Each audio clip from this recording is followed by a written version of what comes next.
नमस्ते। अच्छे से नमस्ते।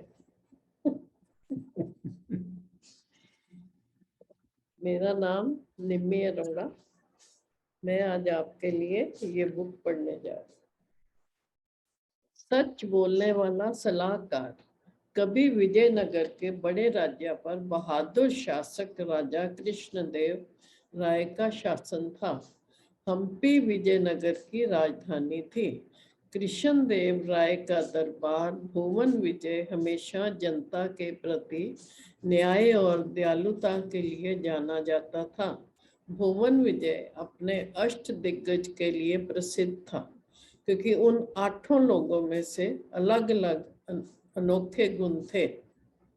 वो 8 दिग्गज थे: अलासनी, पेड़ना, नंदी, थिमना, धुरजट्टी, मध्यगिरी, मालन, पिंगल, सूरन, तेनालीराम। कृष्णडू, अचाला, राजू, राम, भद्दू और राम राजा भूषणडू। ये अपने अपने क्षेत्र में बहुत प्रतिभावान और विद्वान थे। सभी राजा के दरबार में रहते थे और राजा को सही निर्णय लेने में मदद करते थे। परंतु इनमें से सबसे तेनालीराम अपने जन्मजात गुण, वाक्पटुता और व्यंग के कारण राजा को सबसे अधिक प्रिय था। राजा ने एक नया तालाब बनवाया था। अपने 8 दिग्गजों को लेकर वे तालाब देखने गए। पानी को देखते हुए राजा ने अपने विद्वानों से पूछा, इस तालाब में पानी कैसा लगता है?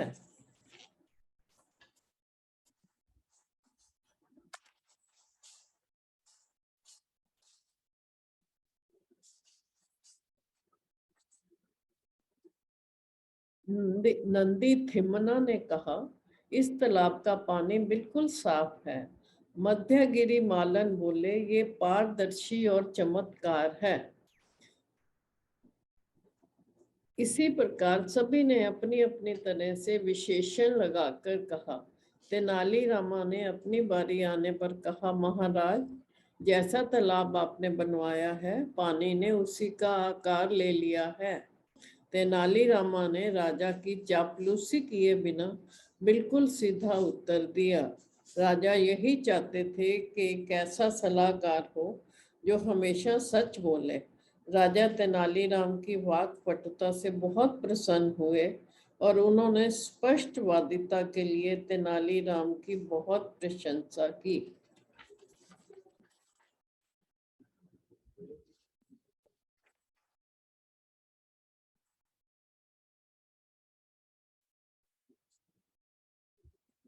सुनहरे आम। राजा कृष्णदेव राय की माँ बहुत ही धार्मिक विचारों की महिला थी। राजा को अपनी माँ से बहुत स्नेह था। अपने जीवन काल में उन्होंने बहुत सारा दान पुण्य और तीर्थ यात्राएं की थी।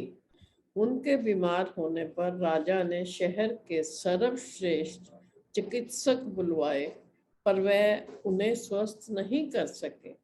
माँ का शरीर बूढ़ा होने करके साथ नहीं दे रहा था। बीमारी की हालत में भी राजा की माँ ने राजा से आम खाने की इच्छा प्रकट की।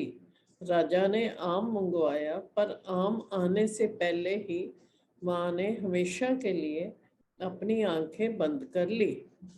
माँ की अंतिम इच्छा पूरी न कर पाने का दुख राजा को सताने लगा। राजा बहुत उदास हो गए।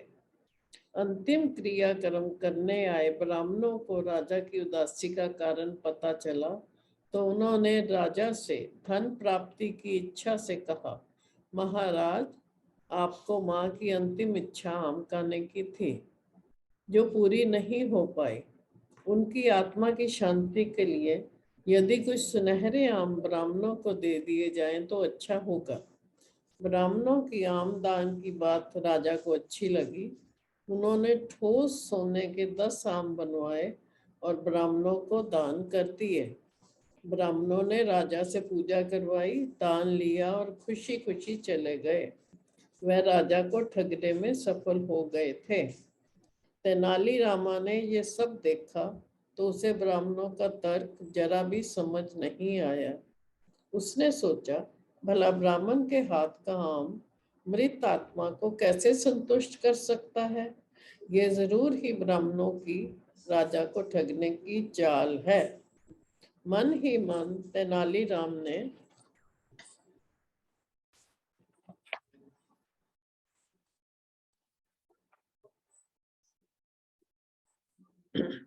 तेनालीराम ने ब्राह्मणों को पाठ पढ़ाने का सोचा। कुछ दिनों बाद तेनालीरामा ने ब्राह्मणों को अपने घर पर आमंत्रित किया और उनसे कहा, कुछ समय पहले मेरी माँ की मृत्यु हो गई थी। मैं उनकी अंतिम इच्छा पूरी नहीं कर पाया था। उनकी इच्छा थी कि मैं उन्हें लोहे के गर्म सरिये से मारूं। मैं ऐसा नहीं कर पाया। अपने दिल में अधूरी इच्छा लिए वह चली गई और उनकी आत्मा अभी तक असंतुष्ट घूम रही है। राजा की माँ की आत्मा को शांति के लिए जैसे आपने सुनहरे आम दान की बात की थी, उसी तरह मेरी माँ की आत्मा की शांति भी आप ही को करनी है। मैं अपनी माँ के लिए लाल गरम सरिये की आप लोगों को मारूंगा, जिससे उसकी आत्मा को शांति मिल जाएगी। सामने ही तेनालीराम का सेवक लाल गरम सरिया लेकर खड़ा था। डर के मारे सारे ब्राह्मण कांपने लगे। सब के सब तेनालीराम के पैरों पर गिरकर क्षमा याचना करने लगे। तेनालीराम ने राजा के आम लौटाने तथा राजा से क्षमा याचना करने के लिए कहा। अगले दिन राजा को उनके दान में दिए सुनहरी आम वापस मिल गए, क्योंकि ब्राह्मणों को उनके किए का फल मिल चुका था।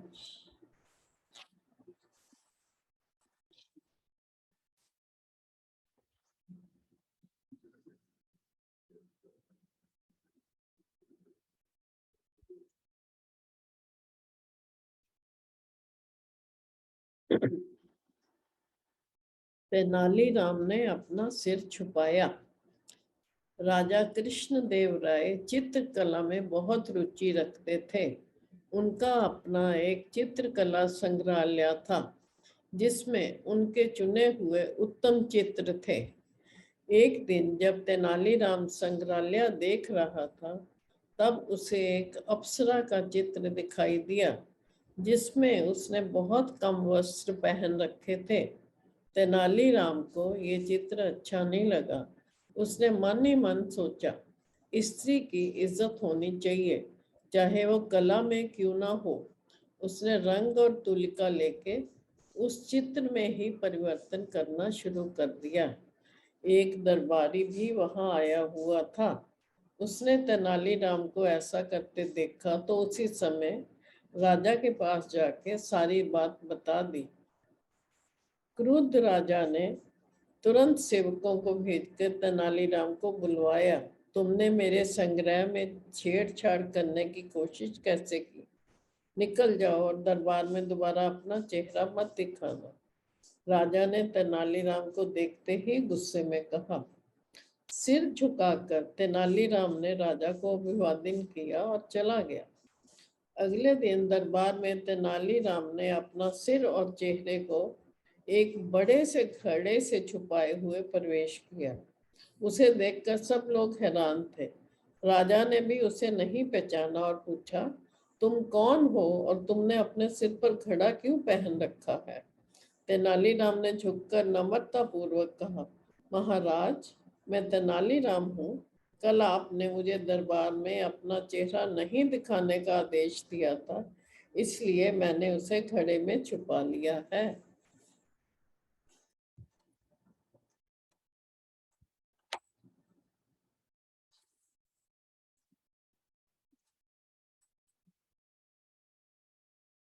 पूरा दरबार हंसी से गूंज उठा। राजा भी अपनी मुस्कुराहट रोक नहीं पाए। उन्होंने तेनालीराम को क्षमा कर सिर का घड़ा उतारने के लिए कहा। ये भी दिखो।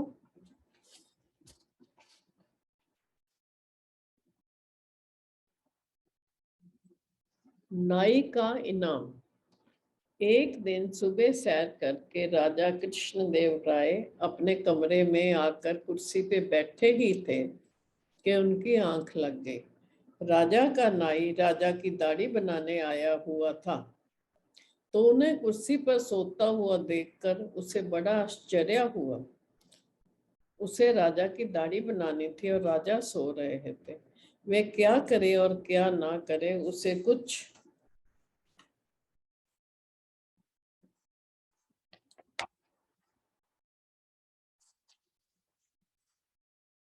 समझ नहीं आ रहा था। वह सोचने लगा, क्या मैं बाद में आऊं? पर देर से आने के लिए संभव है मुझे डांट पड़े। क्या मैं राजा को जगा दूं? संभव है जगाने पर राजा नाराज हो जाए। मैं करूं तो क्या करूं? परेशान नाई ने बहुत सोचा और फिर बिना राजा को जगाए उनकी दाढ़ी बनाकर ईश्वर से रक्षा करने की प्रार्थना करता हुआ चला गया। कुछ समय बाद राजा उठ गए और दाढ़ी बनवाने के लिए नाई को बुलाया, पर जब उन्होंने शीशे में अपना चेहरा देखा तो उन्हें अपनी दाढ़ी बनी हुई दिखाई दी। राजा आश्चर्यचकित रह गए। नाई ने राजा का संदेश पाकर सोचा, अब उसे सजा जरूर मिलेगी। भय से कांपता हुआ वह राजा के सामने उपस्थित हुआ। प्रसन्न राजा ने नाई से कहा, काम के प्रति तुम्हारी लगन और निष्ठा से मैं बहुत प्रसन्न हूँ। तुम्हें जो चाहिए मांग लो, मेरी पहुंच में हुआ तो जरूर दूंगा। नाई ने हाथ जोड़कर निवेदन किया, महाराज, समाज में पुजारियों को बहुत सम्मान मिलता है। यदि संभव हो तो मुझे पुजारी बनवा दें। राजा ने धार्मिक संस्कार करने वाले पुजारियों को बुलवाया। काफी तर्क वितर्क हुआ। कोई भी पुजारी मन से ऐसे किसी संस्कार के लिए तैयार नहीं था, पर किसी में राजा को रुष्ट करने का साहस भी नहीं था। अंत में नाई को पुजारी बनाने के लिए एक संस्कार करने का निश्चित हुआ। इस संस्कार के लिए एक शुभ दिन निर्धारित किया गया। राजा के आदेश पर तैयारियां प्रारंभ हो गई। तेनालीराम ने भी इस संस्कार के लिए विषय में सुना तो वह सोचने लगा, राजा को इन सब फालतू के कामों में नहीं उलझना चाहिए। एक